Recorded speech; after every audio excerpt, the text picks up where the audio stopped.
sa shumë njerëz janë sprovuar me bekime. Kjo thënie e Imam Aliut thekson një realitet të rëndësishëm: bekimet dhe dhuntit e Allahut mund të jenë gjithashtu një test për njeriu.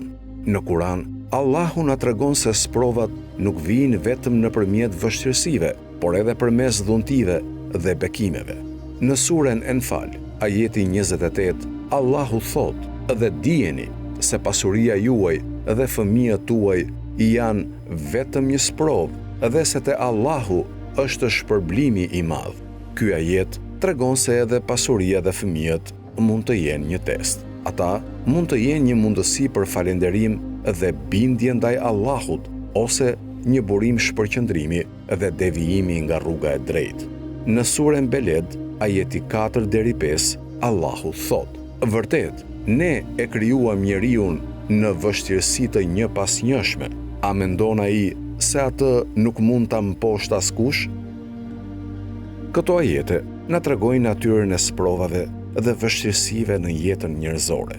Ato testojnë besimin, durimin dhe mirënjohjen ndaj Allahut. Imam Aliu na kujton se nuk duhet të jemi të pakujdesshëm apo të kënaqur vetëm sepse jemi të bekuar me dhunti. Përkundrazi, duhet të kuptojmë se bekimet janë teste dhe të përdorim këto dhunti për të afruar veten më shumë tek Allahu, për të shprehur mirënjohje dhe për të përmbushur përgjegjësitë tona ndaj të tjerëve. Shembull praktik: një person i bekuar me pasuri duhet ta përdorë atë për të ndihmuar të varfrit, për të mbështetur kauza bamirësie dhe për të përmbushur obligimet ndaj familjes dhe shoqërisë.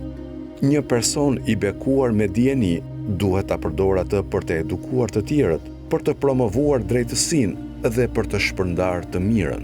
Nëse dikush bëhet arrogant, egoist ose harxhon bekimet pa kujdes, dështojnë në testin e bekimeve dhe rrezikojnë të humbasin kënaqësinë e Allahut. Allahu paralajmëron në surën Al-Araf, ajeti 56: "Mos shkaktoni shkatërrim në tokë pasi të ishte rregulluar dhe lutuni atij me frikë dhe shpresë. Me të vërtetë, mëshira e Allahut është afër atyre që bëjnë të mirën." Në përfundim, thënia e Imam Aliut na mëson se bekimet e Allahut nuk janë thjesht shpërblime, por edhe teste. Duhet të jemi mirënjohës, t'i përdorim ato në mënyrë të kënaqshme për Allahun dhe të mbajmë zemrën tonë të përulur dhe të vetëdijshme për përgjegjësitë tona. Kështu, ne mund të kalojmë sprovën e bekimeve dhe të fitojmë kënaqësinë e Allahut në këtë botë dhe në ahiret. U lutemi Allahut të na udhëzojë të jemi mirënjohës dhe të suksesshëm në testet tona.